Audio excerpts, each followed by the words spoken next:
In the video on Kakalion, some of you no doubt noticed that these names suck. Hoote Woote, the Ols, Matak Armhaver, Wigma, and I'm not going to address that. So what is it that makes English bad? Strong forms? Maybe, but most languages have irregular inflections. Loan words? Weak sauce. Weird constructions. To some extent, but non-native speakers don't really need that complexity on the regular. What really makes English bad is the spelling. So in Wigmesian, I decided to make the worst spelling I could think of. So, first of all, why are pigs speaking now? Well, let's get this out of the way. Pigs are very smart. They beat out dogs and can compete with primates. Pigs already communicate with emotive interjections, and they're one of the two animals that cries in response to physical and emotional distress, rather than, getting stuff caught in your eyes. But ravens needed the catalyst of sky squirts, and so the pigs shall have one too. The linguist A.S. Diamond posited this unique theory for the origin of language, that it was from rhythmic chanting and noises of exertion to synchronize labor. As humans abandon their cities, or perhaps are ripped from them, I truly am not sure how best to get rid of them in this setting. Point is, the pigs become the scions of the urban landscape. As herds of feral swine work together to shape the cities to their advantage, they grunt and snort to coordinate their labor. It was these grunts that would eventually become Wigmesian. So how do I make spelling bad? Well, we're a few thousand years early for in-universe spelling. The romanization system I'm using could be flawed, but that would just be something I did. I want to be unable to create a good spelling system, and you do that with diaphonemes. Diaphonemes are essentially when you take two languages with different phonologies, but there's some overlap, so you pretend they have the same phonology. Example so it sounds less ridiculous: in British English, this word is pronounced trap. The same is true about American. The first vowel of father, the official diaphoneme is palm, but L makes this complicated, is the same but for ah. However, the word bath is trap in American, but palm in British. Between these three words, there are two phonemes in both dialects, but none of these three vowels are really the same, so we have three diaphonemes. Any spelling reform has to either use three different letters for these, or pretend like British and American are separate languages, which, let's be honest, is absurd. English diaphonemics is much more complicated than this, and in Wigmesian it needs to be even more complicated still.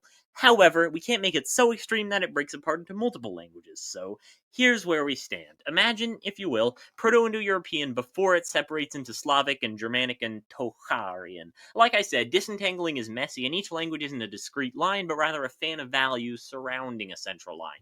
So all we need to do is broaden the fans and multiply the lines until we have a broad surface that changes drastically from start to finish, but never really moves from one language to the next. This is called a dialect continuum, examples such as Arabic and Italian to some extent. So, now that we've established that we can't really talk about the phonology, let's talk about the phonology, based on dialects. Like I said, Wigmesian can't really be divided up cleanly, but we can still divide it up messily based on the existing nations. Wigma of the north, Wigma of Inatrekan, Red Apple Wigma, Green Apple Wigma, Wigma by the sea, Wigma under the ash trees, Wigma where the mountains scrape against the clouds, and of course Wigma after Wigma.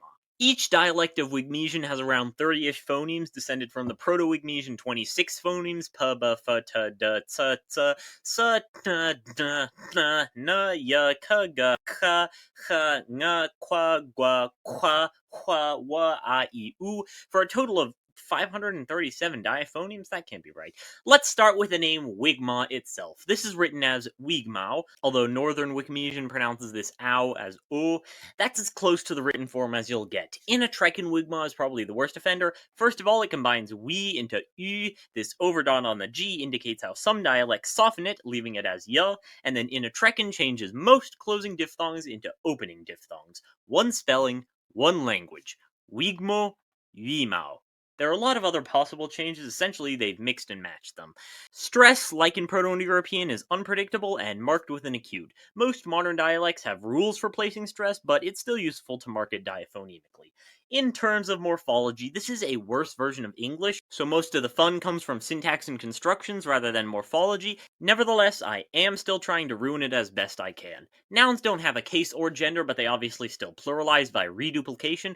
Reduplication is when you repeat sounds in a language, And here, to pluralize a noun, you insert a syllable after the stressed syllable composed of that syllable's vowel plus that syllable's final consonants. Let's talk about verbs. No, yeah, adjectives don't inflect, no other part of speech does. Let's talk about verbs. Verbs sometimes inflect. Most of the time they rely on helper verbs or modals, but they have to inflect to match their helper verb. There are 5 categories: primary, secondary, reverse, final, and empty. I'm just saying words at this point. Primary verbs reduplicate the first syllable, secondary reduplicates the second syllable if there is one, reverse reduplicates the second syllable but puts it after the first syllable, final reduplicates the final syllable, and empty reduplicates every syllable, then constructs them into a new word and gets rid of the first word. Essentially, it removes syllable onsets. So let's look at those helper verbs.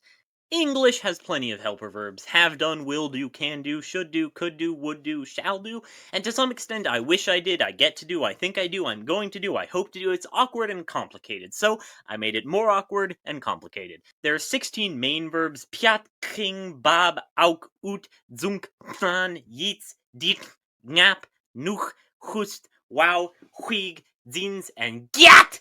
They can be roughly translated as can, might, have to, get to, must, did, should, want to, will, don't, am considering, am in the process of, regret, am ready to, did a long time ago, wish I do. Now, it's obvious, to me at least, that you can combine multiple of these to form some sort of composite meaning like I was in the process of. Now, some verbs have special usages when you use them outside of their category. That's right, I've immediately broken the one rule I made up. For example, when you use zins, the distant past, with a verb inflected for the secondary, the result is a medium past, somewhere between zins and zunk. Does this make sense? No? Good, it's in the title. Let's skip to the example. For this example, I'm using the sentence I gave to prove English is complicated. It wasn't what she said that I was afraid of. Now, technically, you're not supposed to end a sentence with a preposition because you couldn't do it in Latin, and English is basically the same as Latin, right? So, for translation's sake, this is essentially what she said wasn't the thing I was afraid of. So, how do? In most languages, you have to reduce the subject to her words, but Wigmesian has weird constructions like English, so it uses it of she said. This pronoun is hink, pretty much pronounced anything around this area. Genitive, like in English, is denoted by a preposition: anguf, anguf, anguf. Onguf? I truly don't know anymore. Nkhat is she. Did I make up any phonotactics for this? Shut up, nerd. How do you know what that word means? Of course, the word said doesn't work. It has to be did say.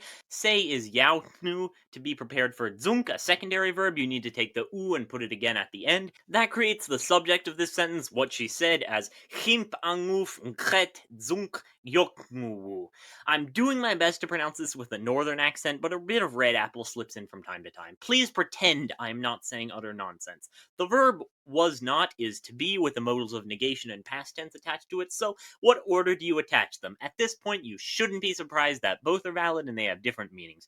Did not is when the negative is more important and the past is just when it happens. Not did is explicitly saying it did not happen in the past.